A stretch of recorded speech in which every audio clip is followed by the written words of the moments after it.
பேரறிஞர் பெருந்தகை அண்ணா அவர்கள் மாற்றான் தோட்டத்து மல்லிகைக்கு மனம் உண்டு என்று அவருடைய கூற்றின்படி அந்த முருக பக்தர்கள் மாநாட்டுக்கு அவர்கள் அழைப்பு கொடுத்தார்கள். அந்த அன்பான அழைப்பை ஏற்று அதிலே முருக பக்தர்கள் என்கிற அடிப்படையிலே தான் அதிலே கலந்து கொண்டோம். அரசியல் அதிலே இல்லை என்பதை நீதிமன்றமும் அதிலே உறுதியாக தீர்ப்பு வழங்கியிருந்தது. ஆகவே அரசியல் இல்லாத முருக பக்தர்கள் மாநாடு, முருக பக்தர்கள் பங்கேற்கிறார்கள், அழைப்பு கொடுத்திருக்கிறார்கள். அந்த அழைப்பை ஏற்று முருக பக்தர்கள் என்கிற அடிப்படையிலே அதிலே பங்கேற்றோம். அதிலே அரசியல் இருக்காது என்கிற நம்பிக்கையோடு. ஆனால் அதிலே ஒளிபரப்பப்பட்ட அந்த ஏவியை பொறுத்தளவில் அந்த வீடியோ ஒளிபரப்பிலே பேரறிஞர் அண்ணா, தந்தை பெரியார் குறித்து அவதூறுகள் பரப்பப்பட்டுள்ளதாக இப்போது பரபரப்பாக செய்திகள் வெளியாகி விவாதம் பண்ணி அண்ணா திராவிட முன்னேற்ற கழகத்திலே அவதூறுகளை அள்ளி தெளிக்கிறார்கள். அதில் தெளிவாக நாங்கள் சொல்லியிருக்கிறோம். அனைத்து இந்திய அண்ணா திராவிட முன்னேற்ற கழகம் ஒரு நாளும் கொள்கையை, லட்சியங்களை, கோட்பாடுகளை விட்டுக் கொடுக்காது. இது தமிழ்நாட்டு மக்களுக்கு நன்றாக தெரியும். ஏன் ஆளுகிற திமுகவுக்கும் நன்றாக தெரியும். ஆனால் அண்ணா திராவிட முன்னேற்ற கழகத்தின் மீது அவதூறு பரப்புவதற்கு ஏதாவது சாக்கு போக்கு கிடைக்காதா என்கிற வகையிலே தான் அவர்கள் தொடர்ந்து அவதூறுகளை பரப்புகிறார்கள்.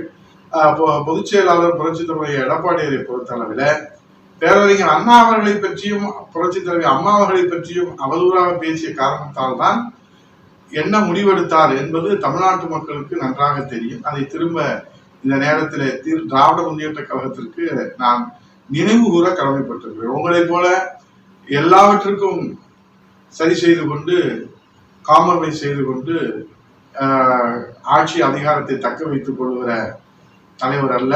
மக்கள் தலைவர் புரட்சி தலைவர் எடப்பாடி அவர்கள் நெஞ்சுரத்தோடு, காவிரி பிரச்சனை கூட்டணியில இருந்தோம், நெஞ்சுரத்தோடு அந்த உரிமைக்காக போராடி தமிழக உரிமையை பெற்றுக் கொடுத்தார்கள். இப்போது எதிர்கட்சியிலே 100 நாள் வேலைவாய்ப்பு திட்டத்திற்கான அந்த சம்பள தொகையை கூட புரட்சி தலைவர் எடப்பாடியார் அவர்கள் தான் மத்திய அரசில இன்றைக்கு எடுத்து வைத்து அதில் பெற்று வெற்றியை பெற்றிருக்கிறார். ஆக ஆளுநர் கட்சியாக இருந்தாலும் எதிர்கட்சியாக இருந்தாலும் அண்ணா திராவிட முன்னேற்ற கழகம் தமிழக மக்களுடைய வளர்ச்சிக்காக, அதனால்தான் பாரதிய ஜனதா கட்சியோடு அண்ணா திராவிட முன்னேற்ற கழகம் கூட்டணி வைத்திருக்கிறது என்பதை தமிழ்நாட்டு மக்கள் நன்றாக அறிவார்கள், திமுகவும் நன்றாக அறியும். ஆகவே இன்றைக்கு இருக்கக்கூடிய இந்த விவாதத்திற்கு முற்றுப்புள்ளி வைக்கின்ற வகையில அந்த மாநாட்டில ஏற்படுத்தப்பட்ட தீர்மானங்கள், அதுல உறுதிமொழிகள் அண்ணா திராவிட முன்னேற்ற கழகத்திற்கும் அதற்கும் சம்பந்தம் இல்லை.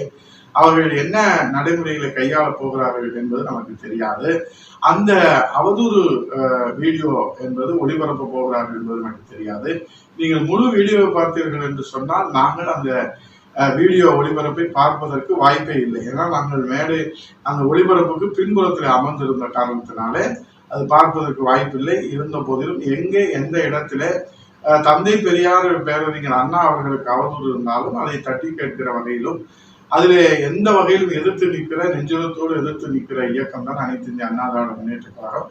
ஆகவே அந்த ஒளிபரப்பு, வீடியோ ஒளிபரப்புக்கு கடுமையான கண்டனத்தை தெரிவித்துக் கொள்கிறோம். அது அழைப்பின் அடிப்படையிலே சென்றது, முருக பக்தர்கள் என்கிற அடிப்படையிலே மேடை நாகரிகம் கருதி அந்த இடத்துல அந்த பழக்கம் எப்படி மேடையிலே நடந்து கொள்ள வேண்டும் என்று தந்தை பெரியாரும் பேரறிஞர் அண்ணாவும் புரட்சி தலைவர் எம்ஜிஆரும் புரட்சி தலைவர் அம்மா அவர்களும் புரட்சி தலைவர் ஐயா எடப்பாடி அவர்களும் கற்றுத்தந்திருக்கின்றார்கள்.